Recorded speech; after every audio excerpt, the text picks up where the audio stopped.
Bună dimineața! Azi este data de 23 iulie și începutul nunții. Începem de la Photomax, care este clădirea de Mizon, etajul 4 și, come on, începem!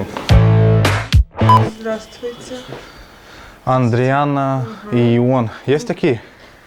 La Photomax până când sunt 3 camere. Acum noi suntem în sala care se numește Loft Room. Priviți-vă cum ea este amenajată. Suntem în camera sub numărul 2, asta este pink. Foarte bine se potrivește pentru face pregătirea miresei. Camera sub numărul 3 este moco. Camera aceasta nouă ne place mai mult să facem pregătirile mirelui și poze în grup.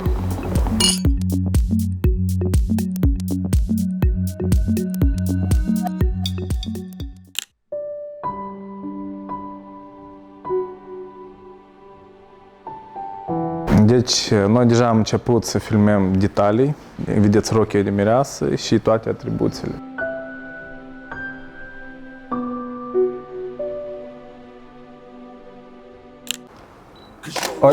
Stop!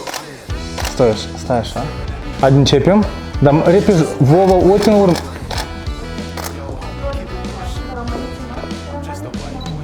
Ok. Haideți să începem. E ca așa, dacă punem fata. Ține așa. Spate capul în dreapta, întorci. Ia ca așa. Vo. Dai buchețelul miresei. Prins și va cuprinde și un sărut. Mai cuprinde, Andreana, mai cuprinde. Ia ca, aha, așa. Acum deja noi suntem la sală. Este Villa Garden, în sala acea albă. Astăzi facem întâmpinarea oaspeților afară, ca de obicei aici afară. Aici un furșet, un bar de furșet.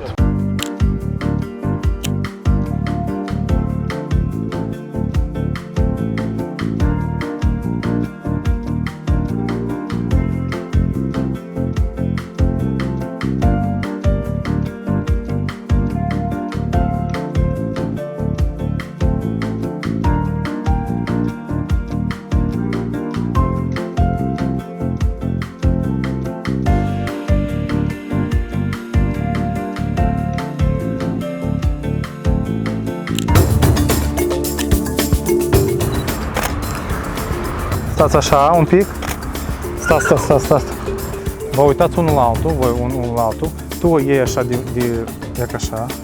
Mă arătați o leacă mai înainte, ia ca așa. Vă uitați unul la altul, o secundă.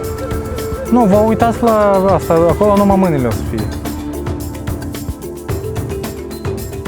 Acum suntem în sală și iată de ce trebuie să venim un pic înainte, ca să aveți timp și să faceți o repetiție.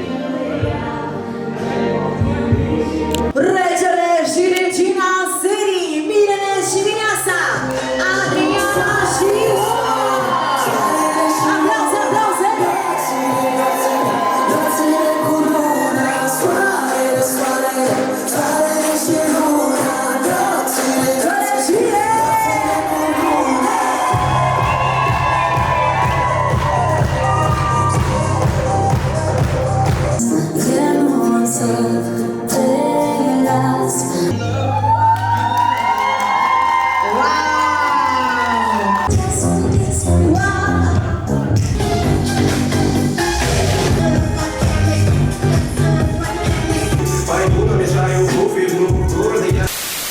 Deci acum este timpul masa a doua, așa zice masa mare, și noi să vă arătăm cum înregistrăm video de pe pupitru a muzicanților. Vă arătăm niște exemple.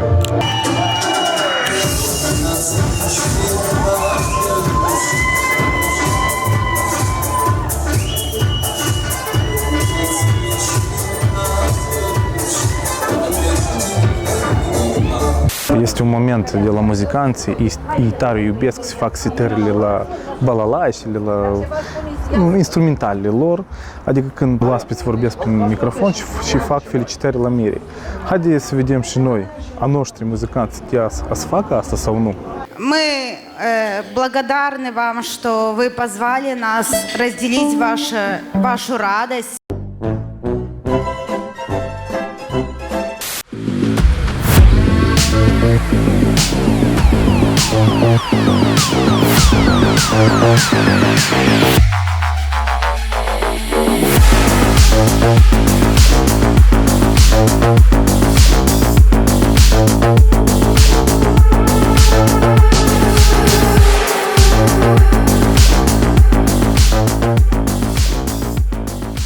A finișat nunta de astăzi, este orele 1. O leacă s-a întins, dar tot ok. Noi acum ne ducem la benzinărie, bem o cafea și la culcare. Și revenim cu alt vlog.